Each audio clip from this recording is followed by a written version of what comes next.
अस्सलाम वालेकुम। Chronic obstructive pulmonary disease जिसे COPD भी कहा जाता है, लंग्स की एक खतरनाक बीमारी है जिसमें पेशेंट को सांस लेने में दुश्वारी होती है। असल में COPD के मरीजों में दो कंडीशंस एक साथ लंग्स को इन्फेक्ट कर रही होती हैं। Number 1 emphysema, number 2 chronic bronchitis. तो आइए देखते हैं कि इन दोनों कंडीशंस में हमारे लंग्स के साथ क्या होता है। क्रोनिक ब्रोंकाइटिस, हमारे लंग्स में ट्यूब लाइक एयरवेज मौजूद होते हैं जिनसे होते हुए सांस हमारे लंग्स में दाखिल होती है और फिर इन्हीं एयरवेज के रास्ते बाहर भी निकलती है। इन एयरवेज को ब्रोंक्यूल्स कहा जाता है। क्रोनिक ब्रोंकाइटिस में हमारे ब्रोंक्यूल्स में इन्फ्लेमेशन होने लगती है जिसकी वजह से म्यूकस ज़्यादा सिक्रीट होने लगता है और साथ ही साथ हमारे ब्रोंक्यूल्स की लाइनिंग के सेल्स के ऊपर मौजूद हेयर लाइक स्ट्रक्चर सीलिया भी डैमेज हो जाते हैं। सीलिया का काम म्यूकस को लंग्स से बाहर धकेलना होता है।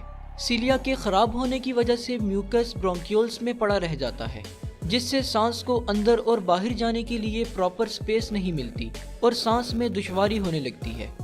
एम्फीसीमा, एम्फीसीमा एक ऐसी कंडीशन है जिसमें लंग्स में मौजूद एयर सैक्स जिन्हें एल्वियोलाई कहा जाता है वो डैमेज हो जाते हैं। एल्वियोलाई एक किस्म के इलास्टिक सैक्स होते हैं जो ब्रोंक्यूल्स के एंड पर मौजूद होते हैं। जब हम सांस लेते हैं तो एल्वियोलाई फूल जाते हैं और इस तरह सांस को लंग्स में दाखिल होने की स्पेस मिलती है। फिर जब हम सांस बाहर निकालते हैं तो ये एल्वियोलाई रिलैक्स कर जाते हैं और सांस को बाहर धकेल देते हैं।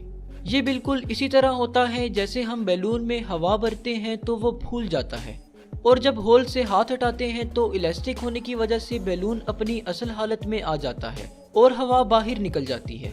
एम्फीसीमा के मरीजों में एल्वियोलाई के सेल्स में मौजूद इलास्टिसिटी खत्म हो जाती है जिसकी वजह से ये मरीज सांस को ठीक तरीके से बाहर नहीं निकाल पाते और इस तरह से इन्हें सांस लेने में दुश्वारी होती है। अगर किसी शख्स में ये दोनों कंडीशंस एक साथ पाई जाएं तो ऐसे लोगों को क्रोनिक ऑब्स्ट्रक्टिव पल्मोनरी डिजीज यानी COPD का मरीज माना जाता है।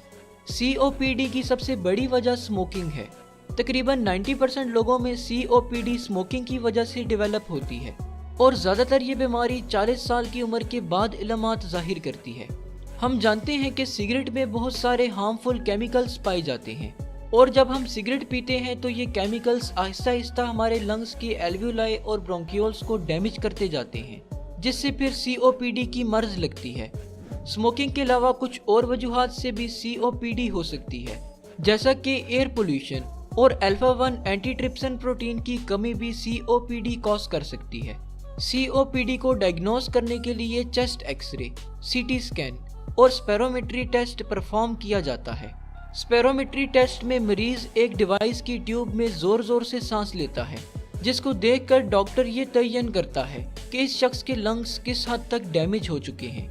अब अगर ट्रीटमेंट की बात की जाए तो COPD को ट्रीट नहीं किया जा सकता लेकिन इसे मजीद खराब होने से बचाने के लिए स्मोकिंग से परहेज और कुछ मेडिसिन जैसे कि कॉर्टिकोस्टेरॉइड्स और इनहेलर्स वगैरह दिए जाते हैं। तो होप सो इस वीडियो से आपको COPD के बारे में कुछ ना कुछ ज़रूर नया जानने को मिला होगा।